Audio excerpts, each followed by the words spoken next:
Hello ನಮಸ್ತೆ filmy ರಾಕ್ಸ್ಗೆ ಸ್ವಾಗತ. ಯಾರ್ಯಾರು ಈ ವಿಡಿಯೋ ನೋಡ್ತಿದ್ರೆ ಖಂಡಿತವಾಗಿ ನಮ್ಮ ಚಾನಲ್ಗೆ ನೀವು ಸಬ್ಸ್ಕ್ರೈಬ್ ಮಾಡಿ, ಅದೇ ರೀತಿಯಾಗಿ ಲೈಕ್ ಮಾಡಿ, ಅದೇ ರೀತಿ ಕಮೆಂಟ್ ಕೂಡ ಮಾಡಿ ಅಂತಲೇ ಹೇಳಕ್ಕೆ ಇಷ್ಟಪಡ್ತೀನಿ. ಅದೇ ರೀತಿಯಾಗಿ ಭೀಮಾ ಅನ್ನೋ ಒಂದು ಅಫಿಷಿಯಲ್ ಟ್ರೇಲರ್ ಈಗಾಗಲೇ ಒಂದು 5 days ಆಗಿದೆ ಅಂತಲೇ ಹೇಳ್ಬೋದು ಅಂತ ಹೇಳಕ್ಕೆ ಇಷ್ಟಪಡ್ತೀನಿ. ಯಾರ್ಯಾರು ಈ ಟ್ರೇಲರ್ ನೋಡಲಿಲ್ಲ ಖಂಡಿತವಾಗಿ ಸಲ ನೋಡ್ಕೊಂಡು ಬನ್ನಿ ಅಂತಲೇ ಹೇಳಕ್ಕೆ ಇಷ್ಟಪಡ್ತೀನಿ. ಯಾಕೆಂತ ಹೇಳಿದ್ರೆ ಒಂದು ಒಳ್ಳೆ ಮೂವಿ ಮಾಡಬೇಕಂದ್ರೆ ಒಂದು ಖಂಡಿತವಾಗಿ ಒಂದು ತುಂಬ ಜನರ ಶ್ರಮ ಇರುತ್ತೆ. ಅದೇ ರೀತಿಯಾಗಿ ತುಂಬ ಜನರ ಒಂದು ಮಾಡಿದಂಥ ಒಂದು ಕೆಲಸಕ್ಕೆ ಒಂದು ಒಳ್ಳೆಯ ಪ್ರತಿಫಲ ಸಿಗುತ್ತೆ ಅಂತಲೇ ಹೇಳಕ್ಕೆ ಇಷ್ಟಪಡ್ತೀನಿ. ಯಾಕೆಂತ ಹೇಳಿದ್ರೆ ಒಂದು ಯಾವುದೇ ಒಂದು ಮೂವಿ ಮಾಡಲಿ ಒಂದು ಸಮಾಜಕ್ಕೆ ಒಂದು ಉತ್ತಮ ಸಂದೇಶ ಕೊಡಬೇಕಂತಲೇ ನನ್ನ ಅನಿಸಿಕೆ ಅಂತಲೇ ಹೇಳಕ್ಕೆ ಇಷ್ಟಪಡ್ತೀನಿ. ಅದೇ ರೀತಿಯಾಗಿ ಭೀಮಾ ಮೂವಿ ಕೂಡ ಒಂದು ಅದ್ಭುತವಾಗಿ ಒಂದು ಮೂಡಿ ಬಂದಿದೆ. ಅದೇ ರೀತಿಯಾಗಿ ಟ್ರೈಲರ್ ಕೂಡ ಒಂದು ಅದ್ಭುತವಾಗಿ ಮೂಡಿ ಬಂದಿದೆ. ಅದೇ ರೀತಿಯಾಗಿ ಎಷ್ಟರ ಮಟ್ಟಿಗೆ ಈ ಸ್ಟೋರಿ ಲೈನಪ್ಪು ಯಾವ ರೀತಿ ಹೋಗುತ್ತೆ ಅಂತ ಈ ಮೂವಿ ರಿಲೀಸ್ ಆದಮೇಲೆ ಗೊತ್ತಾಗ್ಬೋದು ಅಂತ ಹೇಳಕ್ಕೆ ಇಷ್ಟಪಡ್ತೀನಿ. ಅದೇ ರೀತಿಯಾಗಿ ದುನಿಯಾ ವಿಜಯರವರ ಆ್ಯಕ್ಟಿಂಗ್ ಅಂತೂ ಜಬರ್ದಸ್ತ್ ಆಗಿದೆ ಅಂತಲೇ ಹೇಳೋದ್ರಿಂದ ಲಕ್ಷ. ಅದೇ ರೀತಿಯಾಗಿ ದುನಿಯಾ ವಿಜಯರವರು ಇಷ್ಟರವರೆಗೆ ಮಾಡಿರೋಂಥ ಒಂದು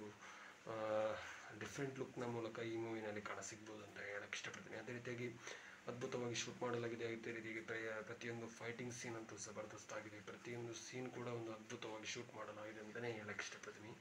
ಏನೇ ಆಗಲಿ ಕನ್ನಡ ಮೂವಿ ಕೂಡ ಖಂಡಿತವಾಗಿ ನಾವು ಸಪೋರ್ಟ್ ಮಾಡ್ತೇವೆ. ಅದೇ ರೀತಿಯಾಗಿ ಒಂದು ಉತ್ತಮ ಒಂದು ಸಂದೇಶವನ್ನು ಕೊಡುವಂಥ ಒಂದು ಮೂವಿ ನಮಗೆ ಸಿಗಲಿ ಅಂತ ನಾನು ಹೇಳಕ್ಕೆ ಇಷ್ಟಪಡ್ತೀನಿ. ನಮ್ಮ ಕಡೆಯಿಂದ ಕೂಡ ಈ ಭೀಮಾ ಮೂವಿಗೆ ಗುಡ್ ಲಕ್ ಅಂತ ಹೇಳಕ್ಕೆ ಇಷ್ಟಪಡ್ತೀನಿ. Thank you so much. Love you all. ಜೈ ಹಿಂದ್. ಒಂದು ಒಳ್ಳೆ ಕಲೆಕ್ಷನ್ ಅಂತ ಮೂವಿ ಹೋಗಲಿ ಅಂತ ನಾವು ಹೇಳಕ್ಕೆ ಇಷ್ಟಪಡ್ತೀನಿ. Thank you so much. Love you all. ಜೈ ಹಿಂದ್. Thank you.